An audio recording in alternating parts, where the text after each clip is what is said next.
जय जाऊ जय शिवराय मित्रांनो. कालच आपण मुंबईच्या मोर्चावरून आलो. गावात आल्यावर मग गावातले गावकरी राहतेच आपले भाऊबंद मराठा लोक.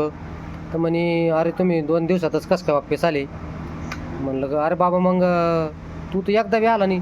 नाही म्हणे म्हैस जंदेल होती, माया मागं शेतीचे कामं आहे, औषध मारणं आहे. अरे म्हणलं भाऊ जेवढे लोक चालले ते सगळे आपले शेतकरीच लोक आहे. मराठा समाज शेतीच करतो. सगळे लोक इच्छाशक्ती असली तर सगळे कामं धंदे बाजूला करून थोडेफार आवरून घेऊन आपण येऊ शकतो. बरं जाऊ द्या म्हणलं बाबा, तुम्ही नसन येणं जाणं जमत तुमचं, तुम्ही कमीत कमी गावात वातावरण निर्माण करू शकता. तुम्ही स्टेटस लावू शकता, तुम्ही स्टोऱ्या ठेवू शकता, जे याच्या त्याच्या संपर्कात राहून माहिती मिळू शकता. तर नाही म्हणे आम्ही पक्षाचं काम करतो, आमचे स्टेटस आमचे वरिष्ठ लोक पाहू शकता, त्याच्यामुळे आमचं पुढं नुकसान होऊ शकतो. म्हणलं अरे बाबा पुढं नुकसान होऊ शकतं, मग आज तुमचा फायदा होईल काय ते सांगा तुम्ही आम्हाला.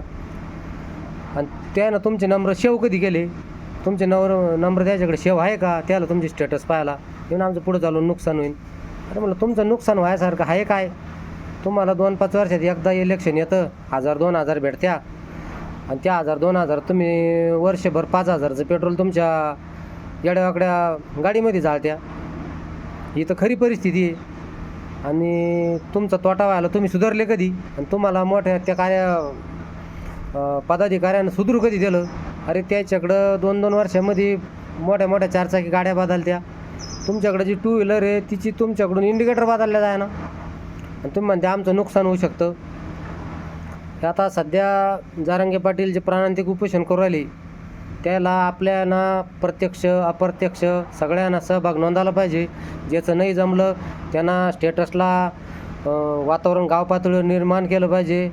निगेटिव्ह असं बोललं नाही पाहिजे जरांगे पाटलाला, त्यामुळं त्याचा हौसला असा वाढला पाहिजे. या हिशोबानं आपली वर्तणूक पाहिजे गाव पातळीवर. याला तर मग असं म्हणता येईल की हे घरचे भेदी आहे. अरे इतर जाती धर्माचे लोक आपल्या मोर्चाला उत्स्फूर्त सहभाग नोंदवू राहिले, आणि आपलं असून आपण जर एकमेकाला असं तिरस्कारानं बोलत असन, तुम्ही मोर्चाला गेलते 2 दिवसात वापस आले. अरे बाबू हे सगळ्याचं कर्तव्य आहे आपल्या मुलाबाळाच्या भवितव्यासाठी. हे आपल्याला प्रत्येकानं सहभाग नोंदवला पाहिजे. तो माणूस आपल्या जीवाची बाजी लावून तिथे बसेले, त्याला काही 1 रुपयाची आशा नाही आहे. जे काय ते सगळं आपल्यासाठीच करीत आहे. चॅनलवर जर नवीन असाल चॅनलला सबस्क्राईब करा आणि व्हिडिओ जास्तीत जास्त लोकांपर्यंत पोहोचवा. धन्यवाद.